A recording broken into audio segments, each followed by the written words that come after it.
मनुष्य को जब सफलता मिलती है तब उसमें जागता है अहंकार, और ऐसे में मनुष्य अक्सर एक बात भूल जाता है, झुकना।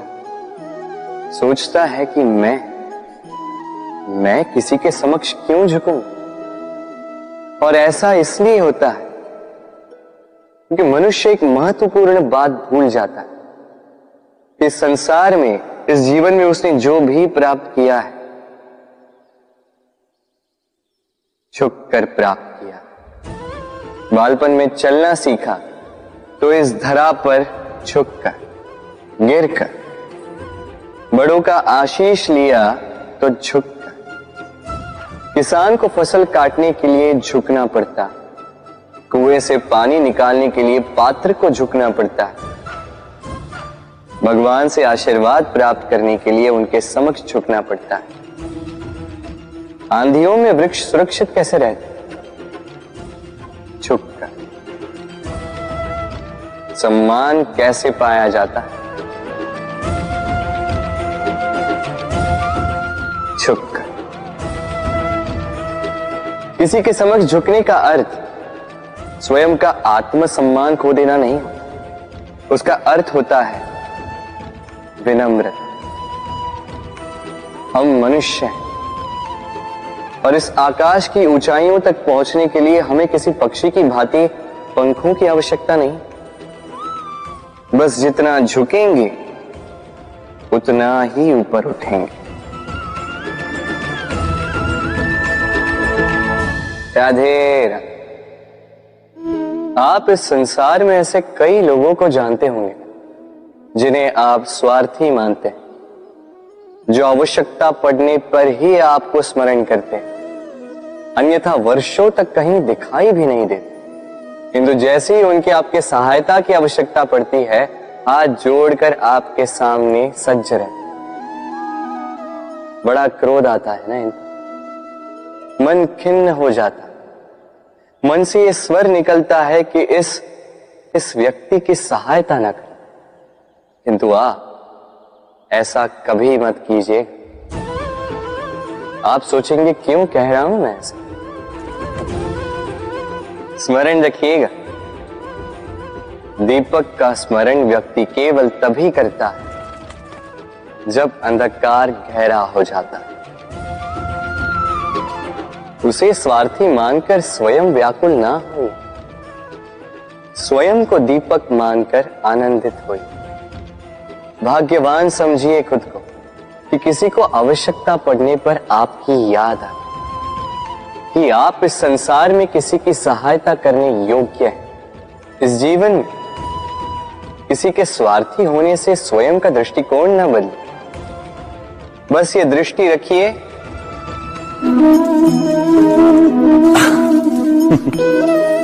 मनुष्य के सारे संबंधों का आधार है अपेक्षा।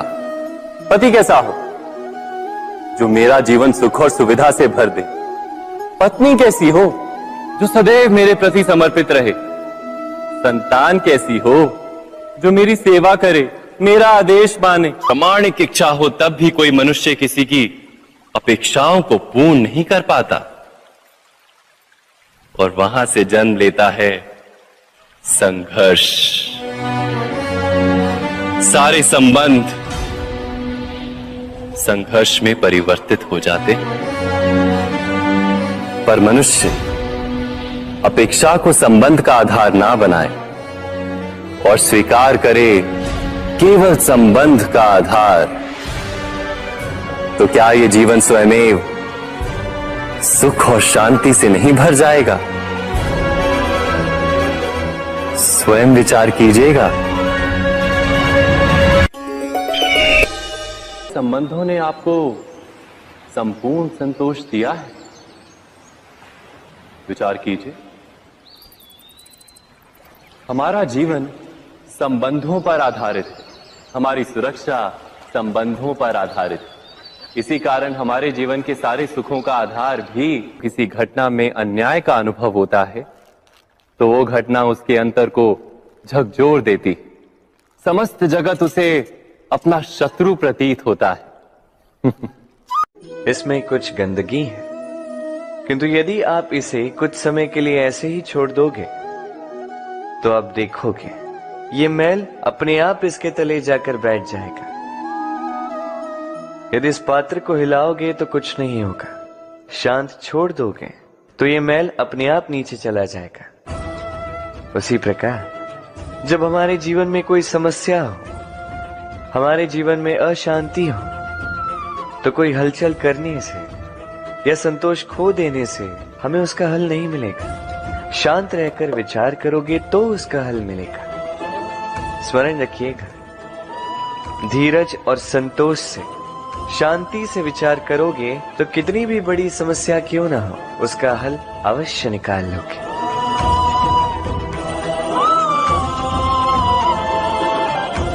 क्योंकि अशांति का सुझाव शांति ही है। राधे राधे। समय, कहते हैं समय से पूर्व कुछ नहीं होता। हर बात का एक समय होता है। समय से पूर्व न सूर्योदय होता है, न सूर्यास्त होता है। समय से पूर्व पौधों में न पुष्प खिलते हैं न फल। किंतु एक बात सोचिए, यदि वर्षा आने से पूर्व किसान भूमि ना जोते, वो बीज ही ना पिरोए, तो क्या फसल उगेगी? यदि योद्धा युद्ध से पूर्व अपने शस्त्र ही ना परखे, तो वो युद्ध कैसे लड़ेगा? इसका अर्थ ये, समय आपका जब आना है तब अवश्य आएगा, किंतु तब तक ये महत्वपूर्ण है कि आप स्वयं को उसके लिए सज्ज रखें, क्योंकि ये अवसर, ये शब्द बोलने में जितना छोटा है, ये आता भी उतने छोटे समय के लिए है और फिर निकल जाता है। अब यदि अवसर आपके हाथ आ जाए और यदि आप उसके लिए सज्ज ही ना हो, तो आपको सफलता कैसे मिलेगी? तो आप उचित समय की प्रतीक्षा कीजिए, उस अवसर की प्रतीक्षा कीजिए, किंतु तब तक निरंतर प्रयासों से स्वयं को और सक्षम बनाते रहिए, क्योंकि सफलता आपकी प्रतीक्षा कर रही है। बस उसके लिए सज्ज रहिए। राधे राधे। वाणी मनुष्य को मिली सबसे अद्भुत भेंट। ये वाणी है जो मनुष्य को संसार में सारे अन्य जीवों से भिन्न बनाती है, संसार में सबसे ऊपर ले जाती है। इसी वाणी के कारण हम एक दूसरे से संवाद साध सकते हैं। मैं अपनी मन की भावनाएं किसी से व्यक्त कर सकता हूं, कोई और उसके मन की भावनाएं मुझसे व्यक्त कर सकता है। ये वाणी ही हमारी सबसे बड़ी ढाल भी है। अब देखिए ना, आपने देखा होगा किसी की वाणी मीठी होती है तो लोग उससे प्रेम करते हैं, उसे अपना मित्र बनाते हैं। वहीं किसी की वाणी यदि कड़वी होगी तो लोग उससे घृणा करते हैं, उसे अपना शत्रु मान लेते हैं। ये वाणी ही है जो भाषा बनकर हमारा इतिहास लिखती है। किंतु क्या हम सच में वाणी के विषय में इतना सोचते हैं जितना हमें सोचना चाहिए? सोचिए, मनुष्य को बोलना सीखने में कितना समय लगता है। कुछ बालक 1.5 वर्ष की आयु में सीख जाते हैं, कुछ 2 वर्ष, कुछ 3।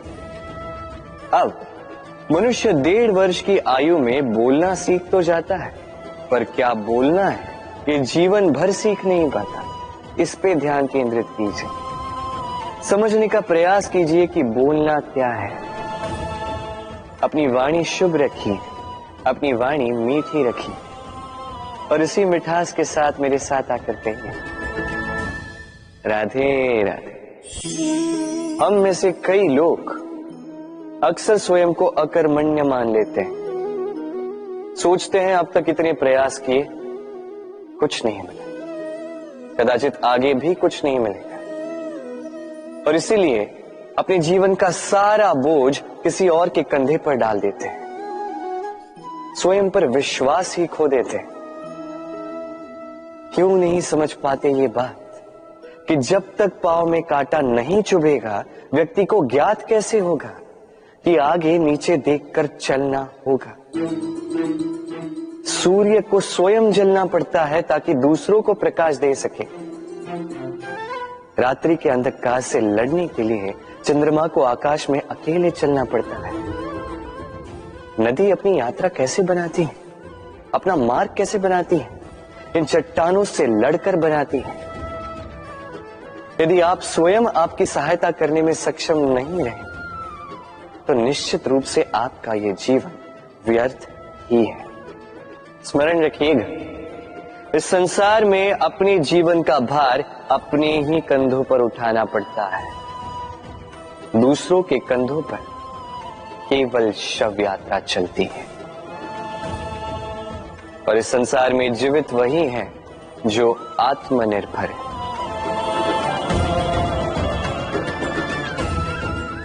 राधे राधे। कभी आपने किसी कुंभकार को देखा है? एक पात्र बनाते हुए पहले गीली मिट्टी रौंदता है, फिर उसे मथता है, फिर उसे चाक पर चढ़ाकर एक उचित आकार देता है। यदि आकार ठीक ना हो तो उसे तुरंत ही ठीक कर देता है, क्योंकि उसे ज्ञात है। एक बार इसे आग पर रख दिया गया, एक बार इसे पका दिया गया, फिर उसके पश्चात उसका आकार नहीं बदला जा सकता। यहां पे छिपी है एक सीख। सारे माता पिताओं के लिए यहां एक सीख है।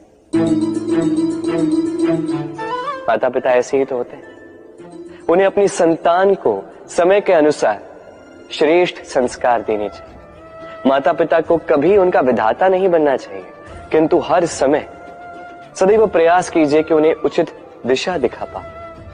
कभी कोमलता से, कभी प्रेम से, तो कभी कठोरता से उसके जीवन को, उसके व्यक्तित्व को आकार देने का प्रयास करना चाहिए। क्योंकि जिस प्रकार एक बार पकने के पश्चात उस पात्र का आकार नहीं बदला जा सकता, उसी प्रकार आयु बढ़ने के पश्चात संतान के संस्कार नहीं बदले जा सकते। स्मरण रखिए। राधे राधे। ईश्वर ने बेलों को खड़े रहने की शक्ति नहीं दी, ईश्वर ने यह शक्ति दी वृक्ष को। इसलिए बेलें वृक्ष का सहारा लेके खड़ी रहती, उसी पर फलती। अब ये बेलें दो प्रकार की होती, एक वो जो इस वृक्ष पर खिलती है, पुष्प गाती है, स्वयं भी सुंदर दिखती है, वृक्ष को भी सुंदर बनाती। दूसरी वो जो वृक्ष को पूर्णतः सुखा देती, उसकी प्राण शक्ति उससे सोख लेती और अंत में स्वयं भी मुरझा जाती।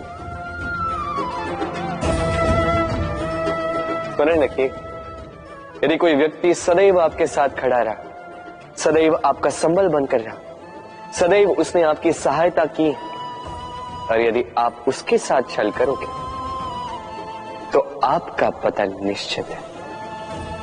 ऐसा कभी ना करें। सदैव ऐसे लोगों को प्रेम दे, सम्मान दे और मेरे साथ आनंद से करें।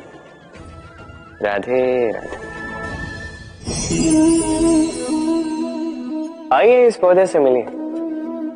मेरे लिए ये पौधा अत्यंत प्रिय है।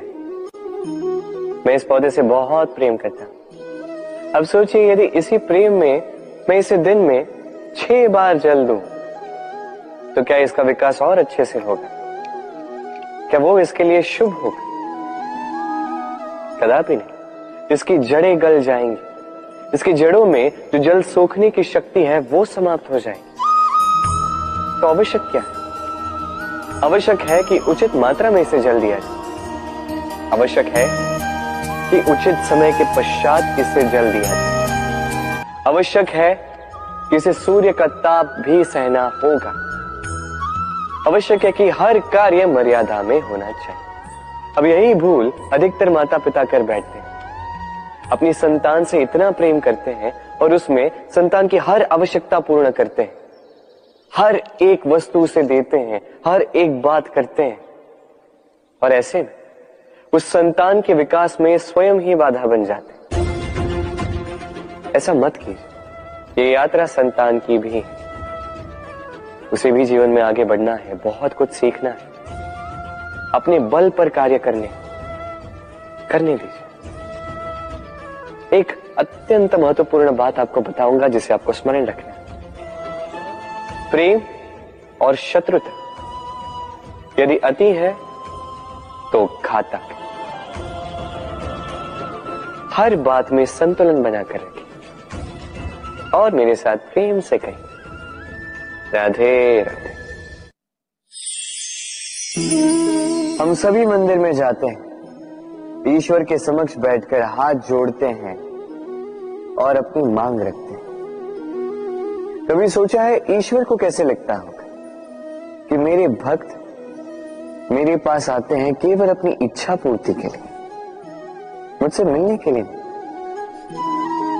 कई सारे लोग मंदिर जाते हैं, अपनी इच्छा ईश्वर के समक्ष रखते हैं। अब यदि उनकी इच्छा पूर्ण ना हो तो हताश हो जाते हैं।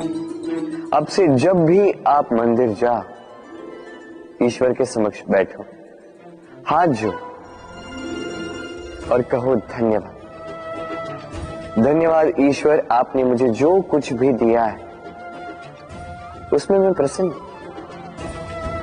बस मुझे मार्गदर्शन दे कि कैसे मैं अपने कर्मों से, स्वयं अपने कर्मों से वो सभी प्राप्त कर सकूं जो मैं पाना चाहता हूं। ईश्वर से केवल मांगने जाओगे तो ईश्वर के समक्ष स्वयं को बहुत ही छोटा पाओगे,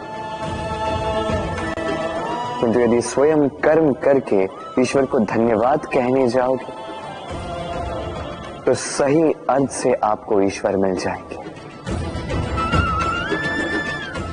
राधे राधे। अद्भुत बात है ना, हमें सदैव हमारे नाम से बुलाया जाता है, नाम से हमारी पहचान है।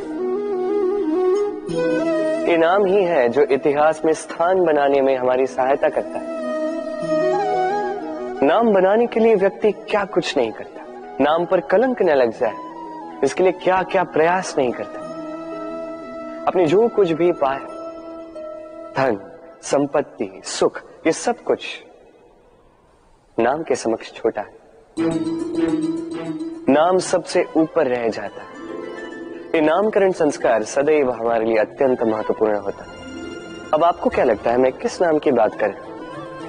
वो नाम जो हमने जन्म से पाया? नहीं, मैं उस नाम की बात कर रहा हूं जो हमने हमारे कर्मों से अर्जित किया। जो जन्म से प्राप्त हुआ वो मृत्यु के साथ चला जाएगा। ये तो जो नाम कर्मों से प्राप्त होता है वो हमें अमर करता है। माता पिता से हमें जन्म मिला, जन्म से मिले संबंधी, समाज से मिले मित्र, प्रकृति से मिला भोजन। यदि कुछ ऐसा है जो हमने स्वयं पाया तो वो है हमारे कर्मों का फल। वो है वो नाम जो हमने कर्मों से अर्जित किया। इसलिए सदैव श्रेष्ठ कर्म कीजिए और मेरे साथ प्रेम से कहिए, राधे राधे। मनुष्य भी कितना विचित्र प्राणी है, सदैव संघर्ष करता है, सदैव प्रयास करता है कि वही सबसे बड़ा बने, प्रयास करता है कि उसके समक्ष सबके शीश झुके हुए हैं और उसके लिए सबसे पहले शक्ति प्राप्त करने का प्रयास करते हैं। शक्ति प्राप्त कर भी लेते हैं और उसके भय से सबको अपने समक्ष झुकाते हैं, किंतु एक महत्वपूर्ण बात भूल जाते हैं, समझ ही नहीं पाते। चलो मैं आपको उदाहरण देता हूं। कभी आपने किसी वृक्ष को देखा होगा, उसकी डालियां देखी होंगी जो फल के बोझ के कारण झुक जाती है। वो फल टूटता है, पुनः ऊपर जाती है, फिर एक और फल देती है, वो टूटता है, पुनः ऊपर जाती है, सदैव झुकी हुई नहीं। कभी कभी चलते चलते आपने देखा होगा, कभी आपका पांव किसी पौधे पर पड़ जाए तो पौधा दब जाता है, किंतु जैसे ही पांव हटाओ पौधा पुनः खड़ा हो जाता है। स्मरण रखिए ये अत्यंत महत्वपूर्ण बात। जो शीश भय से आपके समक्ष झुकते हैं वो विरोध में सबसे पहले खड़े रहते हैं। आप जीते, सबको जीती है, किंतु बल के भय से नहीं, उन्हें जीतिए प्रेम के समक्ष। राधे। आज आपको एक कथा सुनाता हूं। एक बार एक व्यक्ति ने अपने द्वार पर लिख दिया, आज मैं बहुत दुखी हूं, आज मुझसे कोई मिलने ना आए। कुछ समय पश्चात उसका मित्र आया, उसने वो शब्द पढ़े और फिर भी जाकर उससे मिला। उसने कहा कि मुझे पढ़ना तो नहीं आता, किंतु मेरे मित्र के मन का ये दुख, ये मुझे पुकार अवश्य लेता है। ये होते हैं सच्चे मित्र। किसी कारणवश यदि आप दुखी हो, समस्या का हल निकाल नहीं पा रहे हो, इस संसार से कट जाना चाहते हो, तब भी ये मित्र आपके साथ रहता है। भले ही आपको कोई हल ना दे पाए, संबल बन के अवश्य रहता है। भले ही आपका दुख कम ना कर पाए, आशा की किरण अवश्य दिखाता है। जब आप इस संसार से कट जाते हैं, तब भी आपसे जुड़ा होता है आपका ये मित्र, ये सच्चा। अब मनुष्य जो है बड़े विचित्र होते हैं। इन्हें किसी भी वस्तु का महत्व केवल 2 बार ज्ञात होता है, 1 मिलने से पूर्व, 2 खोने के पश्चात। अब इसी प्रकार हमारे मित्र भी तो होते हैं। यदि आज आपके मित्र आपके साथ हैं, तो उन्हें आभार व्यक्त करें, उन्हें प्रसन्न रखें, उनका महत्व समझें, क्योंकि एक बार आपने इन्हें खो दिया, पश्चाताप करने पर भी पुनः नहीं लौटेंगे। तो प्रेम कीजिए, मित्रता निभाइए और मेरे साथ आनंद से कहिए, राधे राधे। ठहरती केवल यादें, केवल यादें। ये समय, ये कभी नहीं ठहरता। अभी यादें मीठी होंगी या कड़वी, ये किस पर निर्भर करता है? आपके कर्मफल के चयन पर। यदि आप इस जीवन को समझना चाहते हैं, अपनी हुई भूलों से कुछ सीखना चाहते हैं, तो पीछे देखिए। आपके बीते हुए कल से बड़ा शिक्षक आपको इस संसार में और कोई नहीं मिलेगा। यदि आप जीवन जीना चाहते हैं, तो आगे देखिए। सारी संभावनाएं, सारे अवसर वहीं। यदि आप स्वयं को सुधारना चाहते हैं, स्वयं की भूलों को सुधारना चाहते हैं, कुछ महान करना चाहते हैं, तो आने वाले समय से अधिक श्रेष्ठ क्षेत्र और कोई नहीं। स्मरण रखिए, आप चाहे जितने भी प्रयास कर ले कि आपसे कोई भूल ना हो, आपसे कोई ना कोई भूल अवश्य हो। ऐसे में उन भूलों से पछताइए अवश्य, उनसे सीखिए भी, किंतु उन भूलों को सुधारना कभी ना भूल। आपकी कल की ये भूल भविष्य का एक सुनहरा फूल बन सकती है। राधे राधे। संसार में हर स्थान पर ये व्यापार व्याप्त होता है। कुछ पाने के लिए कुछ देना होता है, लाभ पाने के लिए निवेश करना होता है। यदि किसी के भाव जानने हो, तो स्वयं की भावनाओं को व्याय करना ही होता है। अब देखिए ना, किसी का वास्तविक आचरण जानना हो, तो उसे स्वतंत्रता दे दो। यदि किसी के मन की शुद्धता जाननी हो, तो उसे ऋण दे दो। यदि किसी के गुण जानने हो, तो उसके साथ भोजन करने का समय दे दो। यदि किसी का धैर्य जानना हो, तो उसे उसके प्रिय कार्य करने से मना करके देखो। यदि किसी की अच्छाई जाननी है, तो उससे सलाह ले लो। हर भाव के बदले कोई भाव देना ही होगा, किंतु संसार में एकमात्र ऐसा एक भाव है, जिसे देखने के लिए, जिसे पाने के लिए बदले में आपको वही भाव देना होगा, और ये भाव है प्रेम। यदि किसी का प्रेम देखना है, तो उसे निस्वार्थ प्रेम दीजिए। यदि किसी से प्रेम पाना है, तो उसे निस्वार्थ परिशुद्ध प्रेम दीजिए। राधे राधे।